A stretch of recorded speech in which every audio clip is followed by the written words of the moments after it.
Tapi kita bisa bikin puisi, even naik mobil kita bisa nyanyi, Ya. ya. Dan itu nggak ada hubungan dengan berapa banyak uang kita sebenarnya. Itu yang saya bilang tadi, bahwa kaya itu angka adanya di kepala, maka bahagia itu rasa adanya di hati. Oke.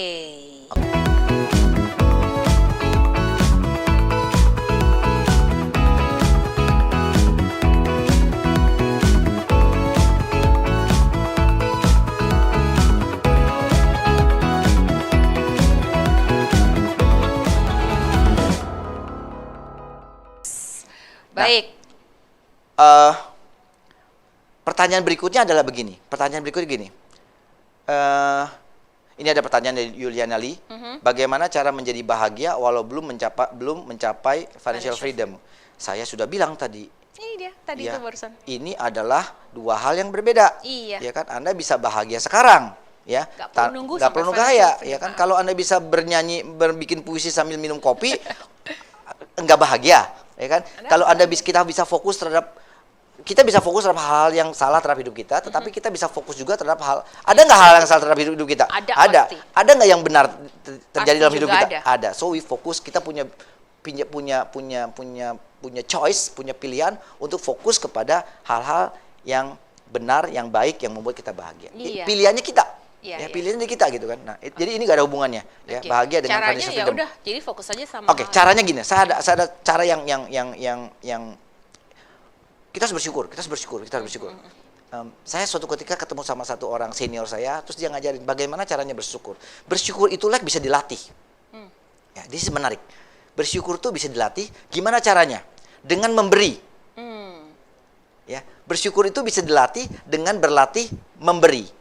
Oke, so suatu ketika, my story, suatu ketika memberi itu tidak datang, memberi itu bukan kualitas saya yang sebenarnya.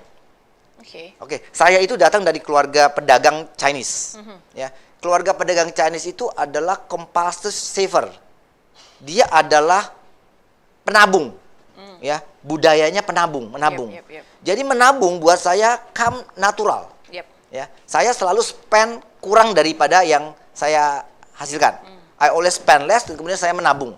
Jadi menabung buat saya bukan sesuatu yang sulit. Karena itu come natural. Ya, itu dari pendidikan. Yep. So, tapi memberi saya nggak pernah diajarin. Ya, so memberi it doesn't come natural buat saya. Ya. Sehingga orang itu bilang, lu berlatih memberi supaya bersyukur. Jadi bersyukur adalah satu aspek yang bisa dilatih. Ya, contoh begini. Suatu ketika saya makan di warung Adnyana, warung nasi campur Adnyana. Saya sebut aja mereknya, ya. Itu tempat favorit saya untuk makan siang. Nasi Bali ya, oke. Nasi Bali kan. Nah, kemudian setelah makan pulang, itu ada tukang parkir. Ya, tukang parkirnya ibu-ibu gemuk. Oke. Ya, jarang melihat tukang parkir Wanita. Gitu kan. Saya bilang, si ibu, terus saya kasih uang parkir 100.000. Ya kan, dia cari-cari uang mau kembalian. Ya, si ibunya ada kembalian. Saya bilang, bu nggak usah dikembalikan, ini buat ibu aja. Dia bilang, aduh pak, dia bilang tuh, terima kasih sampai menetes air matanya. Dia bilang gitu, terima kasih pak, terima kasih, saya didoain bapak sebagai nambah rezeki, sehat segala macam. Terus dalam hati saya, gila ya, 100.000 aja, saya nggak miskin. Saya nggak miskin dengan 100.000. Gitu. Tetapi buat ibu itu, dia mungkin hari itu dia bisa beli makanan lebih buat cucunya. And dia bilang terima kasih sama saya sampai mendoakan semoga saya tambah kaya segala macam. And dalam hati saya, bu, bukan ibu yang terima kasih. I thank you. Saya terima kasih sama ibu, ya kan? Karena pada saat itu saya merasa I feel rich. Saya merasa kaya dengan 100.000 dengan 100.000 itu. Dan saya merasa bahwa hari itu hidup satu orang menjadi lebih senang gara-gara saya. Dengan 100.000 rupiah. That is the power of giving. Mulailah belajar memberi. Ya, kalau Anda nggak bisa memberi dengan sekarang nggak bisa memberi, ya kan? For sure ketika Anda kaya, Anda juga nggak mau memberi. Oke. Karena menurut saya uang itu hanya sebagai amplifier. Berarti nggak usah nunggu kaya ya pak ya untuk 100.000. Kan 50.000, kasih 10.000 juga, ya kan? Happy. Sekarang saya selalu membiasakan diri kalau bayar parkir lebih. 100.000 terus? Kak, kadang-kadang 50.000, kadang-kadang 20.000. Tetapi saya selalu, dan itu latihan. Iya. Latihan, mau cari 20.000-an, 2.000-an jangan. Kasih dia 5.000. Itu latihan. Iya. Latihan untuk Juga gitu. memberi. Supaya kita merasa feel grateful. And then, kalau parkir Anda kasih 10.000 atau 20.000, tukang parkir akan bilang, siap bos, Iya. mau kemana? Betul, Ya kan? betul. Anda nggak perlu punya bank untuk dipanggil bos, ya kan? Besok-besokannya dari jauh udah dilihat ya, Kak? Yes. Oh, bosku datang. Right. So, this is the power of giving. Iya. Manusia itu perlu memberi. Dan saya membuktikan apa yang dikatakan oleh Tony Robbins. Iya. Bahwa ada 6 human needs. Dan diantaranya adalah needs untuk grow Iya. dan untuk memberi. Give, grow, Ya. and give. Jadi, berlatih untuk bersyukur Dan berlatih untuk memberi. itu dengan berlatih memberi. Ya. Kalau mau bikin puisi kayak saya juga boleh. Ya tiap pagi, ya kan. Kalau mau nyanyi-nyanyi sambil naik mobil juga boleh, ya. So, itu adalah disiplin yang kemudian sama seperti disiplin ilmu lainnya yang kita lakukan secara terus-menerus sehingga kemudian muscle kita, otot kita untuk bersyukur menjadi kuat. Itu akan menjadi kebiasaan, itu akan menjadi karakter kita. Menjadi kebiasaan dan menjadi karakter. And katanya kalau kamu grateful, kalau kita bersyukur, maka fear-nya disappear. And abundance appear. Kita merasa berlebih. Iya. Saya merasa orang kaya dengan 100.000 aja. Ibu itu mendoakan saya panjang pendek tuh. Ya, dan dia keluar air mata. Iya. Ya, keluar air mata. Saya bilang, saya bilang hari ini hidup saya bermanfaat buat satu orang. Iya, satu keluarga malah mungkin kan ya, Pak ya? Yes, makanya ya kalau sekarang beli sayur di pasar, Jangan nawar. jangan nawar. Kalau ada teman jualan, jangan minta diskon. Iya, betul. Belanja. Saya ngajarin itu sama anak-anak kantor. Ya. Suatu ketika ada satu anak kantor saya nggak sebut namanya, Iya. and then kemudian mobilnya kempes. Kemudian mobilnya kempes, kemudian dia ke tukang tambal ban. Terus dia bilang, Pak, abis saya tadi mobil saya kempes, kemudian saya tambal ban. Gitu. Terus saya tawar, Pak. Dia bilang, terus saya bilang, aduh, tukang tambal ban jangan ditawar lagi. Iya, udah ditolong Ya. kan ya. Sampai sekarang, anak itu ingat sekali omongan saya. Dan dia menjadi orang yang sangat generous sekarang. Jadi selalu kasih lebih. Karena dia ingat pelajarannya kalau nambal ban jangan ditawar tukang bannya lagi. Dan itu bertentangan dengan kebiasaan kita untuk selalu bernegosiasi untuk mendapatkan harga lebih murah. Jadi maksudnya bukan saya jangan bernegosiasi, tetapi ada hal-hal yang menurut saya nggak perlu, ya kan? Kalau naik ada tukang pisang lewat pinggir rumah ya beli saja. Harganya berapa ya jangan ditawar. Yang paling sering tuh Pak ya, mau transfer, yang ini dong, yang satu account bisa nggak supaya nggak pakai biaya transfer? Ya udahlah pakai Lestari aja, Lestari Mobile ya Pak ya nggak pakai biaya transfer. Susah apa, suka sebel kalau orang yang minta. Oke, jadi bersyukur kita fokus kepada hal-hal yang benar yang terjadi dengan hidup kita dan kita berlatih bersyukur. Dan Dua caranya pilihan. berlatih bersyukur adalah dengan Memberi. dengan belajar memberi, ya. Belajar memberi itu dilatih karena itu bukan merupakan respon yang natural buat saya terutama. Ya. Saya melatihnya sampai Akhirnya menjadi natural sekarang Pak. belum juga. Oke. Kalau saya mau memberi saya beli tuh berapa duit gitu kan. So itu masih tetapi menurut saya itu adalah latihan yang saya lakukan. So menjadi kaya itu kalau istilahnya Pak Joger, ya, kalau yang namanya kaya raya itu kalau udah bisa nyumbang. Gitu. Oke. Jadi kalau Anda mau disebut kaya raya versi Pak Joger, nyumbang. Lah. Oke. Dia nggak sebut nyumbangnya berapa, ya. Pokoknya kalau mau kaya raya, kalau udah bisa nyumbang, you are kaya raya. Jadi itu caranya kita menjadi kaya raya dan bahagia.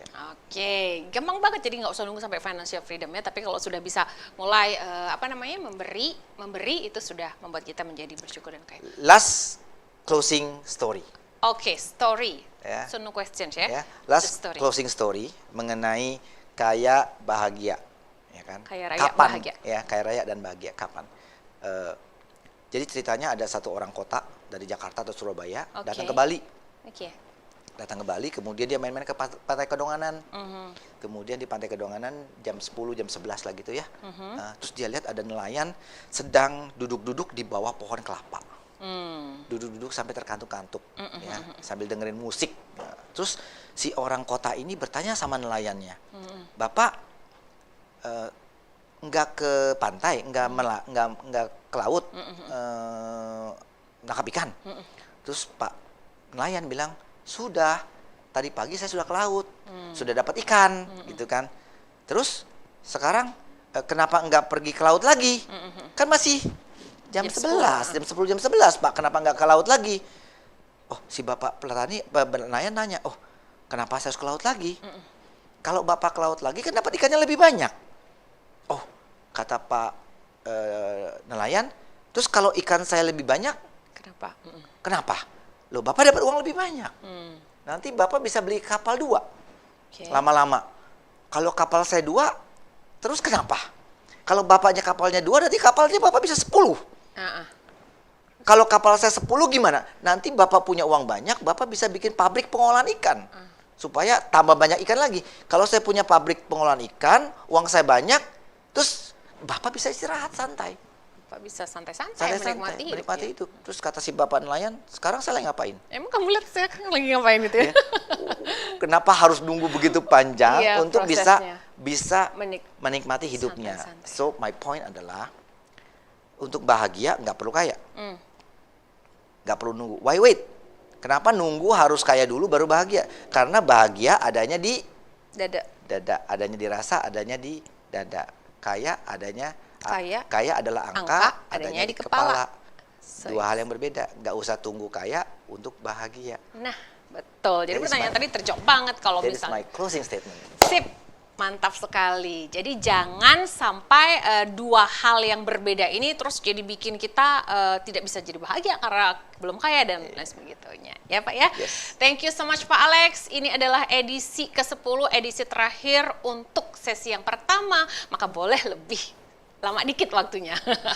Mohon maaf kalau baru satu pertanyaan yang terjawab ya. Nanti kalau misalnya ada pertanyaan lagi akan dijawab nanti di hari Jumat seperti biasa ya. Terus masih boleh buat insight dan resume yang menarik di kolom komen ini. Jangan lupa subscribe ya. Please subscribe. Hadiahnya adalah t-shirt keren Lestari Way seperti yang ada di layar Anda. Oke? Terima kasih loh pemirsa. Terima kasih pemirsa yang udah ikutin session kita maksudnya episode ini dari pertama sampai dengan yang terakhir ini. Kalau belum ada yang tertinggal beberapa episode, lihat aja lagi itu ya di rekaman-rekaman sebelumnya. Dan ini season pertama, ya saya finishkan. Mudah-mudahan satu ceritanya nyambung. Ya. Kita akan bikin season 2. Ya, nanti kita pikirkan mungkin modelnya akan berbeda sedikit ya kan. Kasih saya waktu untuk mempersiapkan kontennya ya. Mudah-mudahan apa yang kami sampaikan bermanfaat buat teman-teman Lestari. This is Lestari Way. Iya. Oh, ini udah closing. Oke, dia Bapak Alex mau closing ya. Oke, so teman-teman sekalian pemirsa Lestari TV, ini adalah final kita. Jangan lupa untuk nantikan lagi session kedua untuk topik-topik yang berbeda dan juga kemasan yang berbeda. Oke, Lestari Way. Our way.